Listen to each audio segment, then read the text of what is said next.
आज हम गुजरात के एक ऐसे शख्स की कहानी बताएंगे जो दौलत के मामले में अंबानी को भी टक्कर दे रहा है। हर दिन नए नए बेंचमार्क सेट कर रहा है और न सिर्फ भारत में बल्कि पूरी दुनिया में अपना दबदबा बना रहा है। हम बात कर रहे हैं भारत के मशहूर बिजनेसमैन गौतम अडानी की, जिन्हें एक वक्त था कि आर्थिक तंगी के कारण पढ़ाई छोड़नी पड़ी थी, लेकिन आज ये एयरपोर्ट से लेकर बंदरगाह और कोयले से लेकर घर में इस्तेमाल होने वाले तेल तक से पैसा कमा रहे हैं। लेकिन बहुत ही कम लोग ऐसे हैं जो इनके बारे में जानते हैं। अब हम ऐसा इसलिए कह रहे हैं क्योंकि समय के साथ अडानी को जो भी धंधा मिला उन्होंने उसे पूरे मन से किया और सक्सेस होते चले गए, लेकिन उनके फर्श से अर्श तक पहुंचने तक का सफर काफी कठिनाइयों से भरा हुआ है। इनका जन्म 1962 में अहमदाबाद के एक आर्थिक रूप से कमजोर परिवार में हुआ। पिता का छोटा सा काम था लेकिन कुछ खास चल नहीं रहा था। ऐसे में वक्त के साथ आर्थिक हालत और बिगड़ते चले गए, जिसकी वजह से गौतम अडानी को अपनी पढ़ाई बीच में ही छोड़नी पड़ी और काम के लिए हाथ पैर मारने पड़े। इसी बीच वह बड़े शहर बड़ी उम्मीदें लेकर कम उम्र में ही मुंबई आ गए, जहां शुरुआत में तो काफी संघर्ष पड़ा, लेकिन कुछ वक्त के बाद उन्हें एक डायमंड सप्लायर के वहां नौकरी मिल गई। 3 सालों के बाद काम करने के बाद उन्हें समझ में आया कि जिंदगी में करना क्या है, इसलिए वह नौकरी छोड़कर अपना काम शुरू किया और जवेरी बाजार में डायमंड ब्रोकरी की शुरुआत की। गौतम अडानी को अपनी जिंदगी का राय पता था, यानी वो काम क्यों कर रहे हैं, इसलिए उन्होंने जी तोड़ मेहनत की और कम उम्र में ही धंधा दौड़ा दिया। लेकिन उनकी किस्मत चमकी 1981 से, जब उनके बड़े भाई ने उन्हें अहमदाबाद बुलाया। अगर आप गौतम अडानी की कामयाबी का राज जानना चाहते हैं तो देखिए उनके जिंदगी और व्यापार का सफरनामा। गौतम अडानी यूं तो रिलायंस इंडस्ट्री के संस्थापक धीरूभाई अंबानी की ही तरह पहली पीढ़ी के बिजनेसमैन हैं, लेकिन आज उनकी नेटवर्थ बाकी उद्योगपतियों से कई ज्यादा है, क्योंकि एक डायलॉग है जो गौतम अडानी ने सिद्ध किया कि कोई भी धंधा छोटा या बड़ा नहीं होता और धंधे से बड़ा कोई धर्म नहीं होता। दरअसल भाई ने सामानों को लपेटने वाली प्लास्टिक की एक कंपनी खरीदी, मगर वो चल नहीं रही थी क्योंकि जो कच्चा माल चाहिए था वो जरूरत के हिसाब से नहीं मिल पा रहा था। बाहर देशों से कच्चे माल को इंपोर्ट करना पड़ रहा था। ऐसे में इसे एक अवसर के तौर पर देखते हुए अडानी ने कांडला पोर्ट पर प्लास्टिक ग्रैन्यूल्स का आयात शुरू किया और 1988 में शुरू की अडानी एक्सपोर्ट, जिसका नाम बदलकर बाद में अडानी इंटरप्राइजेज कर दिया गया। इसमें धातु, एग्रीकल्चर प्रोडक्ट और कपड़े की कमोडिटी ट्रेडिंग होती थी। काम चल पड़ा तो कुछ ही साल, फिर साल आया 1995 का। ये वो साल था जिसने आज उनके इस मुकाम तक पहुंचने की नींव रखी, क्योंकि इस वक्त गुजरात सरकार पोर्ट डेवलपमेंट के लिए प्राइवेट कंपनी की तलाश कर रही थी। ऐसे में जैसे ही ये खबर अडानी तक पहुंची, उन्हें कमाई का एक और सोर्स नजर आया, इसलिए उन्होंने गुजरात के सबसे बड़े बंदरगाह मुंद्रा पोर्ट को ही खरीद लिया।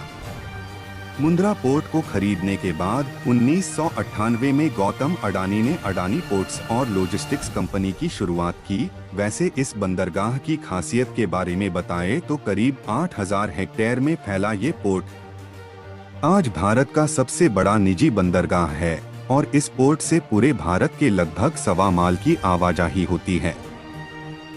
साथ ही यह जगह स्पेशल इकोनॉमिक जोन के तहत बना है, तो प्रमोटर कंपनी को कोई टैक्स भी नहीं देना पड़ता है।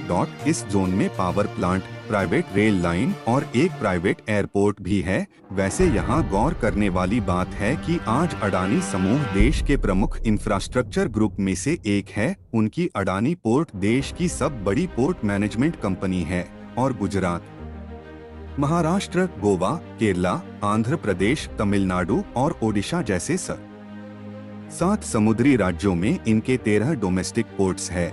अब जैसे जैसे समय गुजरता गया, अडानी खुद को ग्रो करते चले गए। वो लोगों के रसोइयों में पहुंच गए। फॉर्च्यून के द्वारा वही फॉर्च्यून जिसका रिफाइन ऑयल आज हर घर में सुबह शाम दिन रात इस्तेमाल होता है। जनवरी 1999 में अडानी ग्रुप ने विल्मार बिजनेस ग्रुप के साथ हाथ मिलाकर खाने के तेल के बिजनेस में कदम रखा था।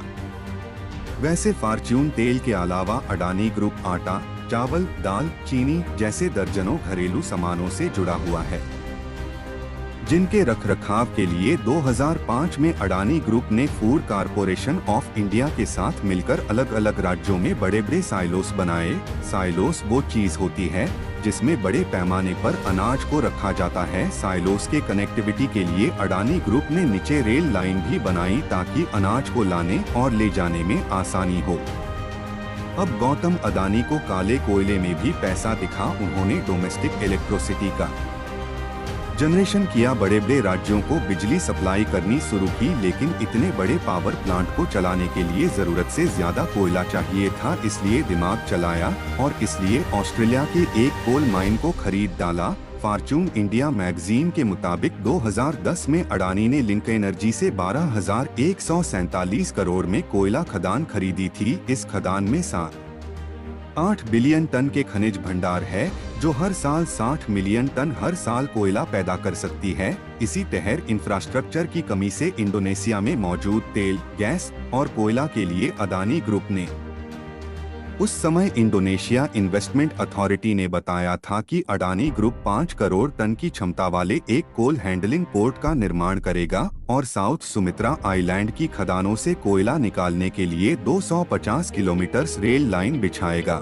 इसी तरह अडानी अपना कारोबार फैलाते गए और पैसा अकाउंट में आता चला गया। जिस अडानी साम्राज्य का कारोबार 2002 में 5 करोड़ डॉलर था, वो 2014 तक आते आते 10 अरब डॉलर हो गया। साथ ही वक्त की जरूरत को देखते हुए अडानी ग्रुप ने नेचुरल गैस के क्षेत्र में भी बिजनेस को बढ़ाया और 2017 में सोलर पीवी पैनल बनाना शुरू किए। उधर बंदरगाह और निजी रेल लाइन के बाद अडानी ने एयरपोर्ट्स की तरफ उड़ान भरी और 2019 में अहमदाबाद, लखनऊ, मंगलौर, जयपुर, गुवाहाटी और त्रिवेंद्रपुरम जैसे 6 हवाई अड्डों के मॉडर्नाइजेशन और ऑपरेशन की जिम्मेदारी उठा ली। अब अगले 50 सालों तक अडानी ग्रुप इन सभी एयरपोर्ट का ऑपरेशन, मैनेजमेंट और डेवलपमेंट संभालेगा।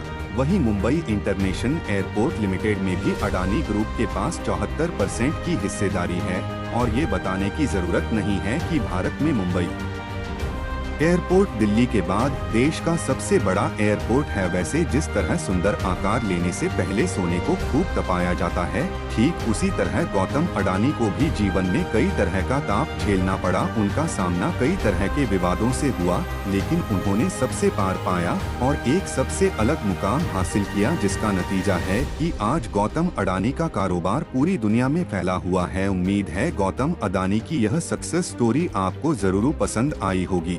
तो दोस्तों, कैसी लगी आपको हमारी कहानी? ऐसी ही कहानियों को सुनने के लिए हमें सब्सक्राइब करें।